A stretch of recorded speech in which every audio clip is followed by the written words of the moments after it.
My kidneys failed. My blood pressure was 23 over 17. I was She dying. was dying. And it also highlights, and Dr. Pierre, I want to bring you into this part of the conversation. It highlights how in medicine, symptoms can be very different than what you might expect. Lymphoma is essentially a cancer you would think of the bloodstream, right? And yet your primary symptom was pain in your neck and back. But they kept taking blood. They just, I guess, didn't know what they were looking for. So I want to ask, because you had to go and emergently decompress the spine, which at that point in time, that was life-saving. But you go through this big surgery, you come out of surgery, and you have a diagnosis now of lymphoma. And so that's just the beginning of Yes, the that was journey. the beginning. And I thought that would be the end all. You know, let's get rid of it, let's get it out, we're finished. And then I hear that I have Burkitt Lymphoma, and I woke up through recovery. In the next 2 days, I kept waking up and saying to my friends, thank God I don't have cancer. I'm just so glad I don't have cancer. And they kept saying, you do, you do. And I just would ignore them and go back to sleep, and I'd wake up again like, I'm so glad I don't have cancer.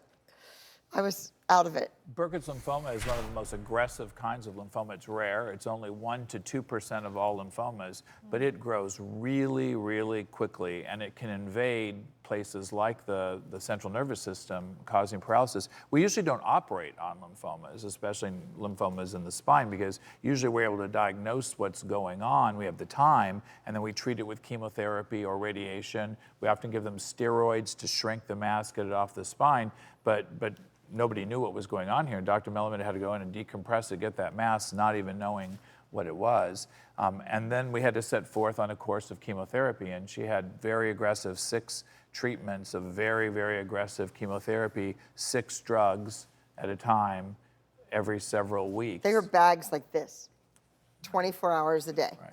Multiple days of chemo while she was in rehab. She was living in a rehab facility trying to rehab, and just when she would make a little rehab progress, we'd put her back in the hospital and knock her down with more chemotherapy, and then put her back in rehab, and she had to try to climb up again. Right, and when I get back to the rehab facility, which I love, the physical rehabilitation, I was lethargic.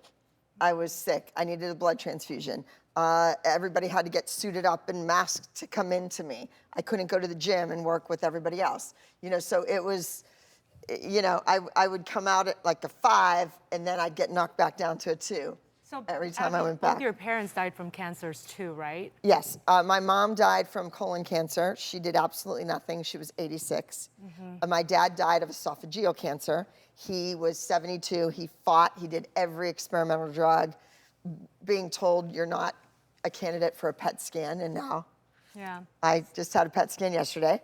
So, so what was going through your mind when you got diagnosed with this? I knew that I would have cancer, but I never thought at 52.